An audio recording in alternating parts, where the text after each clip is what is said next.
Good evening, class. This is Dr. Chetna Gupta Pasine, and our today's topic is major vegetation types of the words, or we can also call it natural vegetation.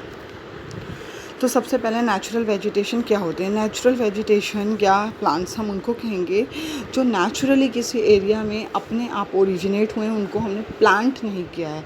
ऐसा area जहाँ पर plantation के through नहीं, originally, ठीक है, originally originate उत्पत्ति हुई है प्लांट्स की, ऐसे प्लेसेस को हम कहते हैं नेचुरल वेजिटेशन वाले प्लेसेस या मेजर वेजिटेशनल प्लेसेस।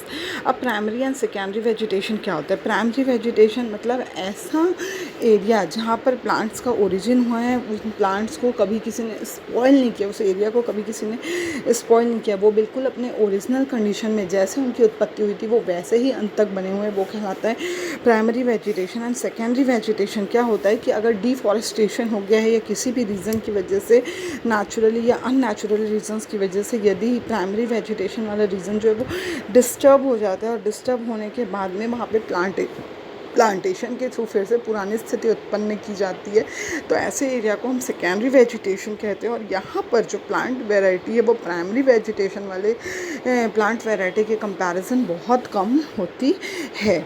इसके बाद में यहाँ पर आप पिक्चर देख लीजिए primary vegetation and secondary vegetation का। इसके बाद में टाइप्स ऑफ नेचुरल वेजिटेशन को मेनली 3 कैटेगरीज में डिवाइड किया गया है: फॉरेस्ट, ग्रासलैंड एंड डेजर्ट। और ईच टाइप के इनके जो फिर से जो टाइप है उन्हें सब टाइप कहा जाता है। तो सबसे पहले इस फ्लो चार्ट में आप देख लीजिए नेचुरल वेजिटेशन को 3 कैटेगरी या टाइप्स में डिवाइड किया गया है: forest, grassland and desert vegetation. Forest के अंदर आपके आ जाता है tropical rain forest, temperate deciduous forest and temperate coniferous forest. Grassland के अंदर आता है हमारा tropical savanna and temperate grassland. Desert vegetation के अंदर आता है हमारा hot desert vegetation and cold tundra vegetation. अब आप फॉरेस्ट, ग्रासलैंड, डेजर्ट तीनों में जब हम देख रहे हैं तो आपको एक चीज़ कॉमन दिख रही है, वो है टेम्परेचर से रिलेटेड कि हॉट एंड कोल्ड टेम्परेचर।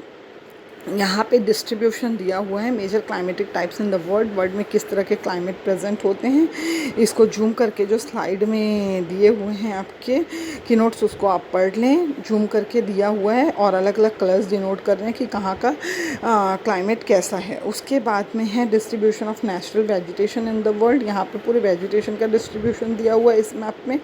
इसके बाद में सबसे पहले हम फॉरेस्ट में आएंगे, तो आप ये वाला जो मैप है इसके थ्रू ये जो डिस्ट्रीब्यूशन दिया हुआ है कि ट्रॉपिकल रेन फॉरेस्ट कितने से कितने डिग्री के एल्टीट्यूड या इक्वेटर में स्थित है, टेम्परेट फॉरेस्ट कहाँ स्थित है और कॉनिफेरस फॉरेस्ट कहाँ स्थित है।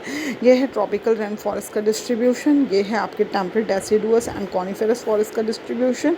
इसके बाद में why different types of natural vegetation exist in different parts of the earth. Earth के डिफरेंट पार्ट्स में डिफरेंट टाइप के वेजिटेशन क्यों एग्जिस्ट करते हैं, उसका रीज़न क्या है? उसका सबसे बड़ा रीज़न है टेम्परेचर। टेम्परेचर जो है वो वेजिटेशन के टाइप को बहुत ज़्यादा अफेक्ट करता है। यदि टेम्परेचर बहुत कोल्ड होगा, ठीक है, यदि लेस देन 6 डिग्री सेंटीग्रेड होगा तो सिर्फ कुछ प्लांट ही वहाँ ग्रो कर पाएंगे। जबकि ऑन द अदर हैंड क्या होता है, जहाँ का टेम्परेचर वार्म होगा, मतलब कि 20 डिग्री से अधिक होगा, वहाँ पर प्लांट का जो ग्रोथ होगा वो बहुत एबिडेंटली होगा, बाहुल्यता में प्लांट वेराइटीज़ वहाँ पे पाई जाएगी। इसके बाद में सेकंड जो फैक्टर होता है वो है प्रेसिपिटेशन, या हम उसको सिंपल लैंग्वेज में रेनफॉल कहते हैं, बारिश कहते हैं। बारिश जो है, रेनफॉल जो है, वो भी वेजिटेशन को अफेक्ट करता है, क्योंकि हर प्लांट को अपने लाइफ को सर्वाइव करने के लिए, ग्रोथ एंड डेवलपमेंट के लिए वाटर की नीड होती है। उसके बाद में जो लार्ज ट्रीज़ होते हैं उनका water requirement as compare to grasses बहुत कम होता है। इसके बाद में यहाँ पर अपन और आगे देखते हैं कि जो मोस्ट ऑफ द फॉरेस्ट होते हैं वो हाईली जो रेनफॉल वाला एरिया होता है, ऐसे एरिया जहाँ पर रेनफॉल बहुत ज़्यादा होता है, मतलब 1000 mm पर ईयर से ज़्यादा या इतना हो, वहाँ पे जो फॉरेस्ट वाला जो एरिया होता है वो बहुत डेंस होता है। उसके बाद ऐसे एरिया जहाँ का रेनफॉल 200 to 1000 mm के बिटवीन होता है, वहाँ पे ग्रासलैंड बहुत कॉमन है। और ऐसे एरिया जहाँ पर 200 mm से कम रेनफॉल होता है, वो वाला एरिया हमारा डेजर्ट या मरुस्थलीय या रेगिस्तानी एरिया हमारा कहलाता है। उसके बाद में क्लाइमेट वेजिटेशन रिलेशनशिप हम देखते हैं। क्लाइमेट एंड वेजिटेशन का रिलेशनशिप जब हम देखेंगे तो क्लाइमेट जो मौसम है वो ही सबसे बड़ा फैक्टर। मौसम के अंदर आपके सारे अबायोटिक फैक्टर आ जाते हैं, तो वो सबसे बड़ा फैक्टर है जो कि नेचुरल वेजिटेशन को इन्फ्लुएंस करने का, उत्तेजित करने का कार्य करता है। यहाँ पे हम क्लाइमेट वेजिटेशन रिलेशनशिप की बात करते हैं तो ये रिलेशनशिप 2 मेन फैक्टर्स के कारण एग्जिस्ट करता है। पहला फैक्टर है हमारा टेम्परेचर एंड दूसरा फैक्टर है हमारा रेनफॉल।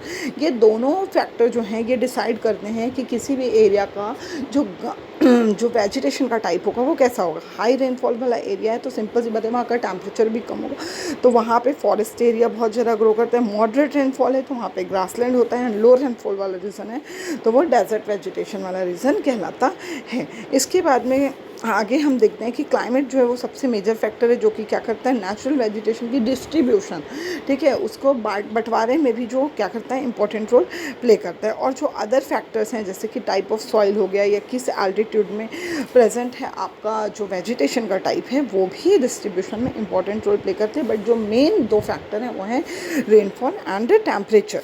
इसके बाद जब हम फॉरेस्ट का देखते हैं तो फॉरेस्ट ऐसे एरिया जहाँ पर क्या होता है, मेनली ट्रीज प्रेजेंट होते हैं और वहाँ का जो बायोडाइवर्सिटी होता है वो बहुत ज़्यादा रिच होता है। डिस्ट्रीब्यूशन जब आप फॉरेस्ट का देखते हो तो 66.5 साउथ से 66.5 डिग्री नॉर्थ लैटिट्यूड्स में मेनली फॉरेस्ट प्रेजेंट होते हैं जहाँ का टेम्परेचर -12 to 30 डिग्री सेंटीग्रेड होता है। रेनफॉल जो होता है 300 to 2000 mm के बिटवीन रेनफॉल यहाँ पे पाया जाता है। उसके बाद जब हम लोकेशन देखते हैं ट्रॉपिकल रेन फॉरेस्ट का डिस्ट्रीब्यूशन कैसा है, between latitudes of 23.5 degree north and 23.5 degree south of the equator which has a tropical climate, और यहाँ का टेम्परेचर होता है 20 to 30 डिग्री सेंटीग्रेड, इससे हाई भी हो सकता है।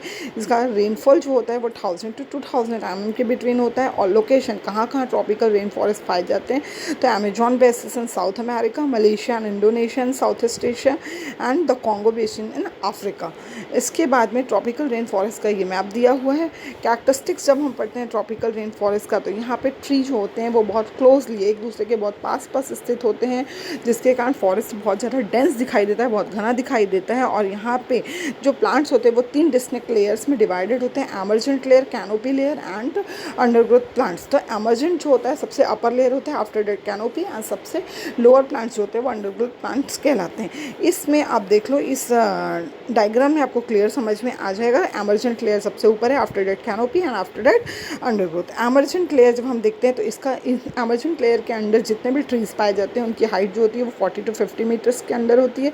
इनकी इतनी ज़्यादा हाइट इसलिए होती है ताकि ये ज़्यादा से ज़्यादा मात्रा में सनलाइट को एब्जॉर्ब कर सके। इसमें सपोर्ट के लिए, क्योंकि प्लांट बॉडी बहुत हैवी होती है, सपोर्ट के लिए प्रॉप रूट या बट्रस रूट प्रेजेंट होता है, जो कि क्या करता है, प्लांट के ट्रंक को, उसके हैवी बॉडी वेट को सपोर्ट करने का कार्य करता है। कैनोपी लेयर जो होता है, यहाँ पे जो प्लांट्स कैनोपी लेयर वाले होते हैं उनका जो हाइट होता है वो 40 to 30 मीटर्स का होता है। इसमें जो प्लांट का जो अपर पार्ट, लीफ से घिरा हुआ, ब्रांचेस से घिरा हुआ जो पार्ट होता है वो क्राउन की तरह हमको दिखाई देता है, और उसी क्राउन को हम क्या कहते हैं, कैनोपी कहते हैं। वो कम्प्लीटली लीफ एंड ब्रांचेस से कवर रहता है। यहाँ का जो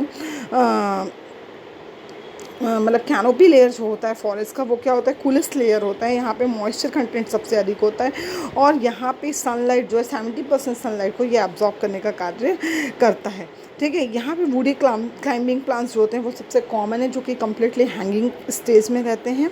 और यहाँ पे एपीफाइटिक प्लांट्स भी बहुत कॉमन है, ऐसे प्लांट्स जो अपने साल्टर के लिए एक दूसरे प्लांट को ओनली हैबिटेट के लिए, अपने वास स्थान के लिए एक दूसरे प्लांट पर डिपेंड रहते हैं और सनलाइट को एब्जॉर्ब करके अपनी सारी लाइफ एक्टिविटीज़ को चलाते हैं। आफ्टर डेट होता है आपका अंडरग्रोथ प्लांट्स के अंदर आ जाते हैं आपके herbs, shrubs, grasses, ferns, mosses and fungi. ये सारे जो emergent layer and canopy layer के नीचे स्थित होते हैं, और ये क्या करते हैं, इनको जो सनलाइट है वो सबसे कम मात्रा में मिलता है, क्योंकि एमर्जेंट आफ्टर डेट कैनोपी तो सारा सनलाइट ये 2 लेयर में ही क्या हो जाता है, एब्जॉर्ब हो जाता है, और बचा हुआ जो शेष सनलाइट का क्वांटिटी होता है वो थर्ड अंडरग्रोथ प्लांट्स को मिलता है। इसके बाद में है हम कैरेक्टरिस्टिक्स देखेंगे ट्रॉपिकल रेन फॉरेस्ट का। तो सबसे पहले मेनली यहाँ पर एपीफाइटिक प्लांट्स पाए जाते हैं। अभी थोड़ी देर पहले बताया, ऐसे प्लांट्स जो कि एमर्जेंट एंड कैनोपी प्लांट्स के ब्रांचेस में शेल्टर या अपने हैबिटेट के लिए डिपेंड रहते हैं, वहाँ पर स्थित होते हैं और सनलाइट को एब्जॉर्ब करके अपनी लाइफ एक्टिविटीज़ को चलाते हैं। लीनियस मतलब ऐसे प्लांट्स जो कि सनलाइट के लिए अपवर्ड्स रीजन में ग्रो करते हैं प्लांट, और ये हैंगिंग स्टेज में पाए जाते हैं, मतलब क्लाइंबिंग प्लांट्स जो हम बोलते हैं उस तरह। अब अडाप्टेशन क्या क्या होता है, तो सबसे पहले जो ट्रॉपिकल रेन फॉरेस्ट होते हैं उनकी लिफ्स जो होती है वो पूरे साल भर एवरग्रीन बनी होती है। लिफ्स इसका जो ये बिल्कुल डेसिडुअस ट्रीज़ की तरह होते हैं। ये क्या करते हैं, लिव्स को एंटम सीज़न में और ड्राई सीजन में सेड कर देते हैं। सेड करने के कारण लीफ जो है वो इन्वायरमेंटल कंडीशन से या क्लाइमेट से इतना ज़्यादा अफेक्टेड नहीं होता और पूरे साल ग्रीन बना, उसमें ग्रीनरी बनी रहती है।